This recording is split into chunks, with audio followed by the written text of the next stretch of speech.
Goeiemôre. Jy luister na die 99ste oordenking in die reeks Kopskuif. En ons tema vanoggend is mites oor geluk. Ons strewe na geluk word deurlopend gedryf deur toekomsgerigte uitkomste. Ek sal gelukkig wees as of wanneer. Luister na die gedig wat Tertius geskryf het. Repos ailleurs. Dis Frans vir die rus is elders. In die eensame veld staan 'n tentjie klein, en daarnaas in die skemering skuif die ligtende trein. Ek sien in die tentjie deur die oop gordyn 'n tafel met bordjies en glasies fyn, wat sag in die lig van die kersie skyn, en ek dag, was ek net in die tentjie klein, ek sou tog so gelukkig syn.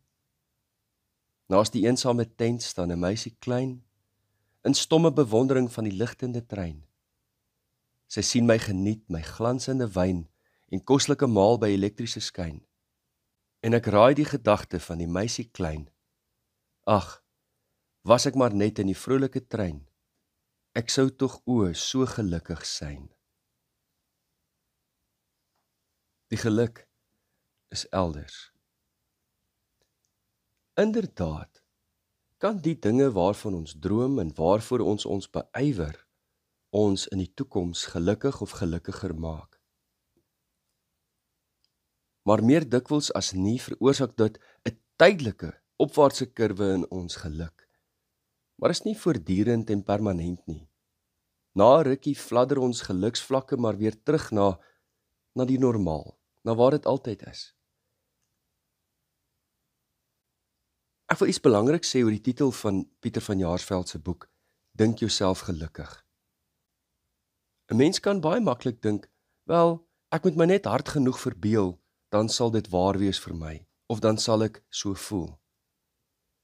Maar dit gaan oor iets baie dieper as dit. Kom ons veronderstel, ek verloor nou my werk. As jy vir my sou sê, man, dink net anders daaroor, sal my eerste reaksie daarop waarskynlik nie so goed wees nie. Hoe gaan dit die feit verander dat hierdie gebeure my in 'n krisis gedompel het? Ek het my werk verloor. In sulke omstandighede sal ek sommer 'n oordenking soos dit afskakel en nie verder daarna wil luister nie. Maar dit is nie wat Pieter van Jaarsveld bedoel met dink jouself gelukkig nie. Om my denke te verander verwys na die aspekte van my lewe waaroor ek wel beheer het. Byvoorbeeld, hoe dink ek nou oor myself? Hoe dink ek oor ander mense? Is ek verbitterd? Hoe dink ek oor God se voorsienigheid? Hoe dink ek oor die toekoms? Dink ek my beste jare is verby of lê my beste jare nog voor? Hoe dink ek oor nuwe moontlikhede? Is daar geleenthede wat ek dalk nou miskyk? Hoe dink ek oor die uitbreiding van my eie vaardighede? Dit is die aspekte waaroor ek wel 'n keuse het in die manier hoe ek dink. Toe Paulus se vyande dink hulle kan hom in die tronk gooi sodat hulle sy mond kan snoer om nie verder die evangelie te verkondig nie, het hy gedink, wel, dis nou nie ideaal nie, maar kyk net watter geleentheid het hier oopgegaan. Nou kan ek aan my medegevangenes en die tronkbewaarders vertel hoe goed God vir my is, dat hy my lewe gered en my nuut gemaak het. Ons gaan oor die volgende paar oggende kyk na mites van wat mense gelukkig sal maak en daardie mites opweeg. Wat is werklik daarvan en wat het te doen met die manier hoe ek daaroor dink? Ek gaan 10 van die 11 mites wat Pieter van Jaarsveld noem, gaan ek vanoggend weergee en dan gaan ons dit in die oggende wat volg een vir een bespreek. Mite 1. Geluk lê elders. Met ander woorde, geluk moet gesoek word en is op 'n ander plek as nou. Mite 2. Geluk hang direk af van my omstandighede. Mite 3. Ek sal eers gelukkig kan wees as ek met die regte persoon getroud is. Met 'n 4, ek kan nie nou gelukkig wees nie, want my verhouding het skeef geloop. Met 'n 5, ek gaan gelukkig wees as ek kinders het. Met 'n 6, ek gaan gelukkig wees as ek bevordering kry of 'n ander werk het. Ek gaan gelukkig wees as ek genoeg of baie geld het. In kort gesê, as ek die lotto wen. Met 'n 8, ek gaan gelukkig wees as ek gesond is.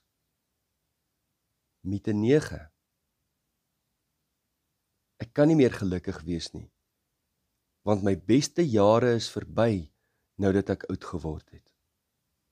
Met 'n 10, party mense is maar net gelukkig en ander is nie. Jy het dit of jy het dit nie. Is daar een van hierdie mites wat vir jou bekend klink? Is daar een of meer van hierdie mites wat jy herken? In die volgende paar oggende gaan ons bietjie meer in diepte daarna kyk. Dink nou maar aan Toosje se gedig, Repos, Adieu. Die rus is elders. Wat daarvan as rus en geluk en 'n diep liggende, bevredigende lewe nou en hier vir ons beskore is. Ons gebed vanmôre kom uit die groot gebedeboek. Goeie God, ek dank U vir die huis waarin ek woon, vir die sinkdak waarop die reendruppels so gesellige geluid maak. Ek dank U vir my tuintjie en die splinternuwe botsels wat uitspruit uit die oudtydse goed wat ek geplant het. Ek dank U dat ek elke dag iets het om te doen. Ek dank U vir die wonderlike vriendskap van boeke en vir die geselskap van 'n paar ou kennisse. Here, dis nie die groot dinge in die lewe wat my die gelukkigste maak nie. Ek sê vir U dankie vir die vreugde van klein dingetjies in my lewe. In Jesus naam. Amen. Liefde en 'n geseënde dag verder.